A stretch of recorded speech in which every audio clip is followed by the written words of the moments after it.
I mean, you know, your response, because feminism was always sort of about the woman being victims and somehow rallying around each other and fighting back against the system and the men who try to keep them in their place. At least that's been the argument for it. To her answer, no, that has been the argument. And to her answer, yes. Can I get an amen to that? That was amazing.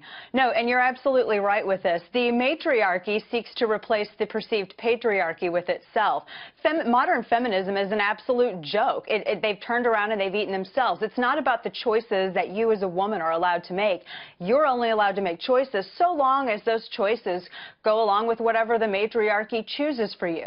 Feminism isn't so much about the empowerment of women as it is about the subjugation of men, and that's what it has been about for so long. Now, when I was in college, I defined myself as a feminist, but then I got educated and I grew up and I had sons, and so this Mother's Day, I was giving thanks to God that I was no longer describing myself as a feminist, but rather as an empowered, educated woman, because I'm raising young men. And in a society where we need to raise healthy, smart, empowered young men, I can't very well go around and call myself a feminist and call for the subjugation of men and how men are evil and men are the root of all evil and they're the cause of all our wrongs. Women need to start taking responsibility for our own choices and our own actions. And to this larger point of empowerment, as you know, one of my most big issues with me, and I'm very passionate about it, of course, is the pro-choice right to self-defense.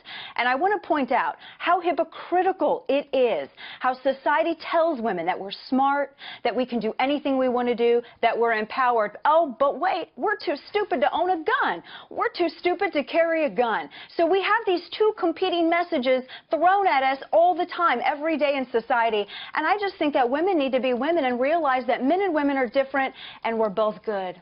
I'm going to ask you a little bit more about the gun issue, but I do want to get the impact so far to men, the negative impact on men. Particularly young men in this society. Do you think it's had, I mean, listen, I think we talk all the time about how young men are so much different than previous generations of young men. Has it been very detrimental in your mind on young men becoming the men who can provide for families and lead this country as they might have done in the past? Absolutely, I do. And I say this, again, as a mother who's raising young boys. I absolutely feel that way. I think that society has convinced women that they don't need a father, they don't need a husband, they just need government in the man's place.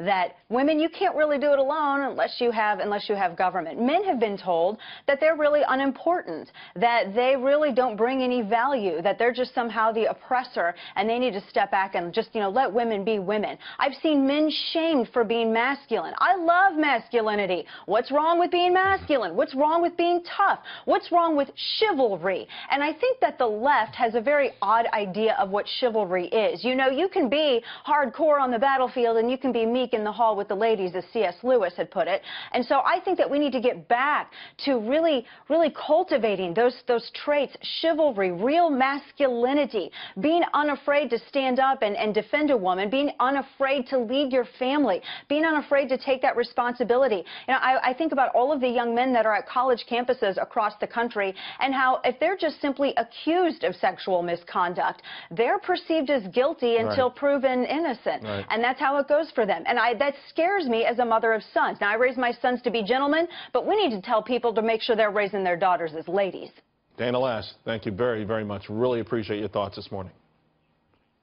Good to see you, Charles. You too.